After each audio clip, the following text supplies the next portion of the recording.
तो 1 घंटे में ये ढकोसला वाला शराबबंदी का काम पलायन है, बिहार में पलायन हो रही है। छोटे छोटे बच्चे दिल्ली पंजाब में काम करते हैं। तो साल भर में मजबूरी में किया जाने वाला पलायन रुक जाएगा। कैसे रुकेगा ये भी बताया कि पूंजी के पलायन को रोककर बुद्धि का पलायन रोका जाएगा। और जिस दिन पूंजी और बुद्धि का पलायन बिहार से रुक गया उस दिन श्रम का पलायन अपने आप रुक जाएगा। पूंजी के पलायन को रोकने के लिए जो जानकारी आपको दे रहे हैं, बिहार में हर साल बिहार के बैंक 2 लाख करोड़ रुपया से ज्यादा पैसा जो बिहार के लोगों का है वो दूसरे राज्यों में बैंकों से लाखों करोड़ रुपया बिहारियों का जो दूसरे राज्य में जा रहा है वो आप नहीं देख रहे हैं। पिछले वर्ष 2,60,000 करोड़ रुपया यहाँ के बैंकों ने बिहार से दूसरे राज्य में भेजा है।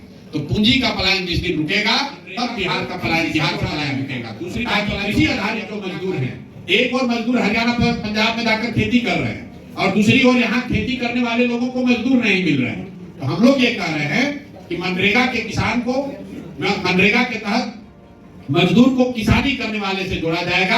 आप देख रहे हैं कटिहार में मखाने की खेती हो रही है, उसमें मजदूरों की बहुत बड़ी संख्या की जरूरत है। तो जो भी किसान धान गेहूं की खेती छोड़कर नगदी फसल की खेती करेगा, प्याज उगाएगा, आलू उगाएगा, लहसुन उगाएगा, मखाना उगाएगा, मसाला उगाएगा, उसको मनरेगा के तहत मुफ्त मजदूर दिए जाएंगे ताकि यहाँ से कृषि आधारित मजदूरों का पलायन रुके। और तीसरी बात, 5 वर्ष के लिए कम से कम हम लोग को विशेष राज्य का दर्जा नहीं चाहिए, हम लोग को किसी से मदद भी नहीं चाहिए। बिहार सरकार के पास इतना पैसा है कि अगर हम लोग 4% ब्याज पर यहाँ पर घर घर लोगों को लोन उपलब्ध करा दे तो बिहार के लोगों में वो ताकत है, मेहनत करने का जज्बा है, घर घर में रोजी रोजगार होगा, उससे पलायन रुकेगा।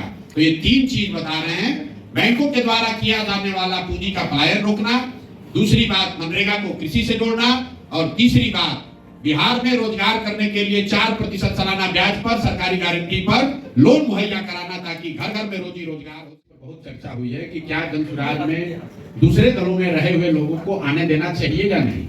हम लोगों ने इस पर चर्चा के बाद जो निर्णय लिया कि भाई किसी भी दूसरे दल में रहे हुए व्यक्ति को आने से रोकने का मतलब नहीं है, क्योंकि जैसे वोटर के तौर पर आपके पास विकल्प नहीं था तो भी आप गलत आदमी को वोट दे रहे थे।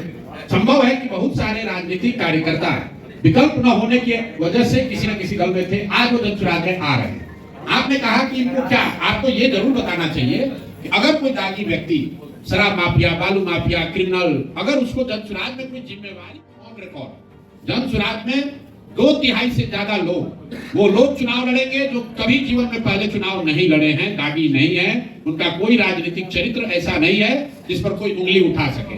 कुछ लोग अपवाद के तौर पर ऐसे चुनाव लड़ सकते हैं जो पहले राजनीति में सक्रिय रहे या चुनाव लड़े, लेकिन उनकी संख्या बहुत कम होगी और उनमें भी उन्हीं लोगों को अवसर दिया जाएगा जिनके चरित्र पर कोई बड़ा दाग न हो। चाहे आप कोई व्यवस्था बनाइए, उसमें ये संभव है कि 2-4 लोग गलत आ सकते हैं, लोग आ भी जाते हैं तो कुछ अच्छा नहीं कर पाते हैं। तो जनसुराज की सोच ये है कि इतने अच्छे लोग जरूर रहे जनसुराज में कि अगर कोई गलत आ भी जाए तो गलत न कर पाए। देश की जीपीआर व्यवस्था पर क्या कहना चाहेंगे सर? किसको? ओवैसी को? ओवैसी जी को मैं हैदराबाद का, तेलंगाना का नेता जानता हूँ। भाई जब बड़े तबके में राजद, जदयू, भाजपा, कांग्रेस से बाहर अलग कोई नए विकल्प की चाहत है, चाहे वो जदयू का समर्थक है, राजद का समर्थक है, भाजपा का समर्थक है, सबके मन में ये बात है कि बिहार में बदलाव होना चाहिए, कुछ नया विकल्प